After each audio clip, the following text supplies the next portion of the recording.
Marilyn Tim, nous avons été créés pour être en relation.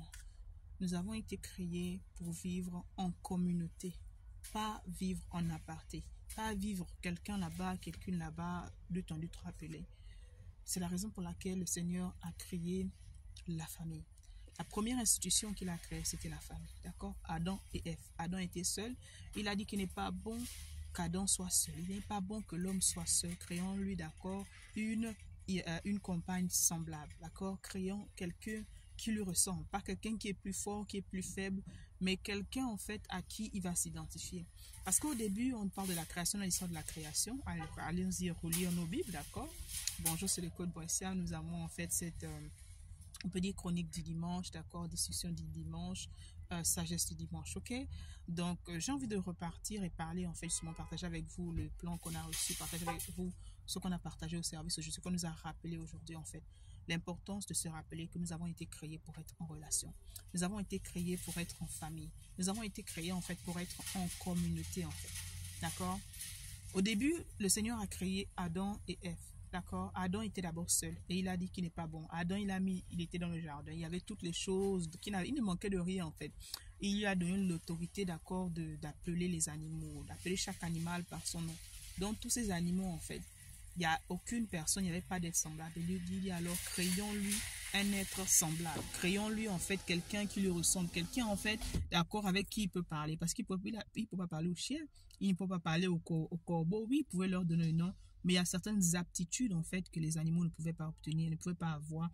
Raison pour laquelle dans ces animaux-là, il n'y a aucun d'eux à qui l'homme a pu s'identifier. Quand Dieu crée l'homme, en fait, il crée la femme de l'homme, tirée de la côte de l'homme, d'accord? Il endort l'homme et il tire de là la côte. Il y a quelque chose qui se passe, en fait. Adam se réveille de ce sommeil. On dit toujours, certains disent qu'on ne sait pas ce que Dieu a dit à la femme pendant que Adam dormait. Le secret de la femme, pourquoi il y a tant de mystère, en fait, ça se cache dans cette transaction spirituelle qui s'est passée lors du sommeil soudain. Est-ce que c'est un sommeil physique? Est-ce que c'est un sommeil spirituel? C'est Dieu seulement qui peut répondre à cette question. Et par rapport à la révélation que chacun reçoit et par rapport à sa relation avec Dieu, en fait, d'accord? Donc, chacun reçoit le réma. Qu'à cela ne tienne, nous avons été créés pour être en relation. Nous avons été créés pour être dans les familles. Aujourd'hui, le diable avec son agenda, le malin avec son agenda, d'accord, faut pas donner la force aux gens, est en train de plus en plus à vouloir confirmer aux gens, d'accord, en fonction des traumatismes, d'accord, parce que quand quelqu'un est traumatisé, il dit toujours, il y a certaines peurs qui viennent en toi, il y a certaines, quand tu as vécu certaines expériences, certaines mauvaises expériences, d'accord, surtout au début de tes relations, d'accord, nous parlons ici de relations amoureuses, ben, beaucoup de femmes ou bien d'autres hommes, en fait, ont décidé, en fait, d'accord, de rester seuls. Personne ne peut te juger. Il y en a qui restent seuls parce qu'ils veulent se protéger et qui restent seuls parce qu'ils préfèrent rester seuls. Ils ont essayé avec d'autres personnes et ils se retrouvent en danger à chaque fois qu'ils veulent aller vers d'autres personnes, dire oui à d'autres personnes. Il y en a qui restent seuls parce qu'ils ont peur de l'autre, en fait.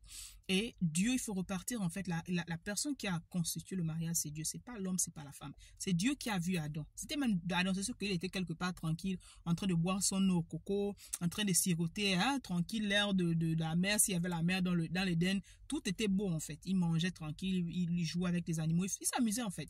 C'est Dieu qui a vu que cet homme-là était seul. Cet homme qui était dans sa présence, cet homme qui était en train de cultiver son jardin, d'accord, et qui a dit en fait qu'il n'était pas seul, il n'était pas bien qu'il soit seul. Donc Dieu ne nous a pas créés pour être seuls.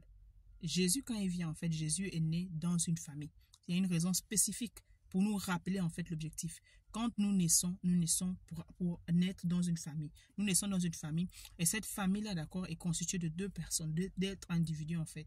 Et pourquoi? Pour d'abord la mission que le Seigneur a mise, d'accord, par rapport à le but premier de la famille, en fait, pouvoir aller se multiplier et pouvoir en fait propager la nouvelle et faire en sorte d'accord qu'il y ait de plus de nations. Ça a commencé avec 2, de 2, c'est allé à 12, de 12, c'est aujourd'hui en fait, d'accord?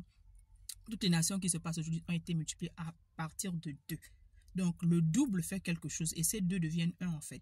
Et ils deviennent une seule personne parce qu'ils se rencontrent, ils partagent la même mission ils partagent, d'accord, le même héritage que le Christ. Et ils vont dans les nations, en fait, continuer de perpétuer cet héritage-là, d'accord, être des ambassadeurs du Christ, apporter la bonne nouvelle à travers leurs dons, à travers leurs témoignages. Donc, la famille est très importante pour Dieu. Quand toi, tu es à un moment avec tout ce que tu as traversé, que tu ne veux plus de la famille, ce que tu n'as pas, il faut reprendre, d'accord, c'est repartir à l'origine, en fait, qui a créé la famille. C'est Dieu qui a créé le mariage. C'est pas l'homme qui a créé le mariage. C'est pas la femme qui a créé le mariage. Il n'est pas bon que l'homme soit seul. Faisons-lui un être semblable. Tu n'es pas la bonne de l'homme. Tu n'es pas celle qui est censée en fait être derrière l'homme. Tu es censé être devant, d'accord, ton homme. Parce que même quand j'ai levé mon fils, je lui ai donné cette éducation. Je lui dis toujours qu'il ne faut jamais laisser la femme marcher derrière toi. Pourquoi? La femme doit être devant. Généralement, pourquoi? Tu dois toujours faire en sorte, d'accord, que s'il y a les balles perdues, d'accord, que si ces balles viennent, toi en tant que protecteur, en tant qu'homme, écoutez bien ce que je dis, en tant qu'homme, tu es censé recevoir cette balle-là, d'accord, amortir, d'accord, et protéger la femme. Tu es censé protéger la femme. S'il y a quelque chose qui arrive, tu peux la pousser devant, d'accord, et toi encaisser. C'est ça l'homme en fait. L'homme qui donne sa vie, qui est prêt à donner sa vie comme Christ a donné sa vie pour l'église. La femme, c'est l'église. L'homme, d'accord, c'est Christ. D'accord? C'est comme ça qu'il faut voir en fait la conception. On a peur, on fait des choses déçues parce qu'on ne comprend pas le rôle et la position de chacun en fait dans la famille.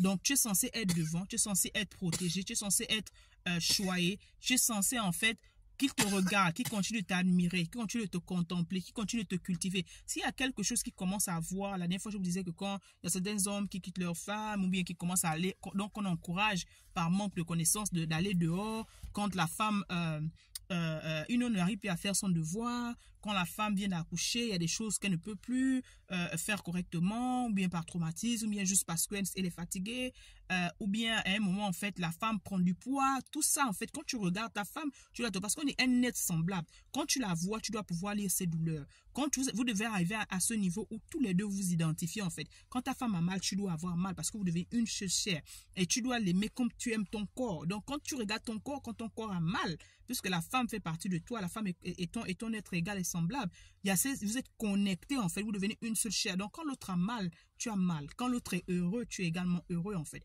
Cette connexion-là qu'on doit dépasser au-delà de la chair. Donc, quand elle est devant toi, quand tu la contemples, tu regardes ta femme, et j'aime beaucoup dire que la femme est le reflet de son homme. Quand tu la regardes, s'il y a quelque chose qui est en elle qui commence à te déranger, avant d'aller la blâmer, avant d'aller même vouloir la ramener chez elle, comme c'était la coutume à l'époque, regarde-toi. Qu'est-ce que toi, en tant que chef, parce que l'homme est le chef de la famille, c'est très important de le comprendre. Que tu sois déjà marié ou pas, ce sont des choses qu'on doit enseigner de plus en plus aux jeunes filles. Quand tu vas en mariage, aller en voiture, tu dois savoir qui représente l'homme dans la vie de quelqu'un. L'homme est le chef de famille. L'homme est le chef de famille, il représente Christ dans l'église, dans la maison. C'est le chef, c'est le roi, comme j'ai bien vous appeler. Et la femme, d'accord, elle l'aide en fait, d'accord, qui devient une fois mariée la maîtresse de maison. C'est elle qui aide. Donc l'homme a son rôle de protecteur, pourvoyeur, d'accord, qui est sacrificateur également. L'homme doit pouvoir se sacrifier pour sa femme, pour sa famille, d'accord, pour cultiver son jardin, etc. C'est ça en fait le rôle de l'homme, le rôle de l'époux.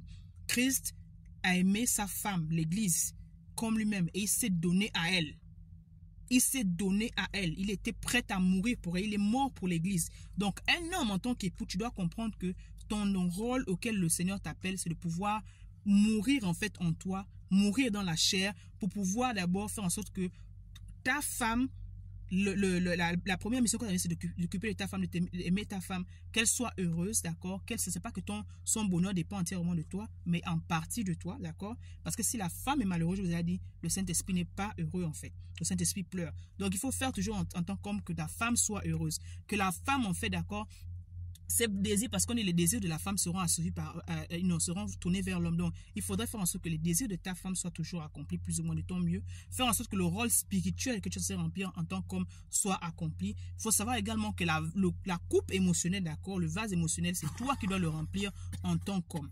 Et en tant que femme, il faut savoir ta mission d'aide auprès de l'homme, en fait. Ça doit être enseigné bien longtemps. Donc, quand tu pars, tu deviens aide, tu deviens Isha, tu deviens celle-là, d'accord, qui est censée l'accompagner dans la mission ensemble, d'accord, pour le royaume. Vous devenez ensemble une chair. Donc, raison pour laquelle Il y a des choses qu'on a données à l'homme, en fait, qui ne peut pas accomplir cela. La mission est tellement grande, d'accord? Et seul, il ne pourra pas accomplir tout ce qu'on lui a donné. Par contre, lorsqu'il a son aide semblable, qui comprend sa mission, qui dit oui à sa mission, d'accord? Ensemble, ils pourront en fait justement aller gouverner. Ensemble, ils pourront aller multiplier. Ensemble, ils pourront aller justement changer et faire des disciples et ainsi de suite. C'est ça en fait la raison pour laquelle la famille est importante, la raison pour laquelle le mariage est important. Le mariage est sacré. Mais il y a des choses qui ne se passent pas tant qu'on ne comprend pas cette union-là.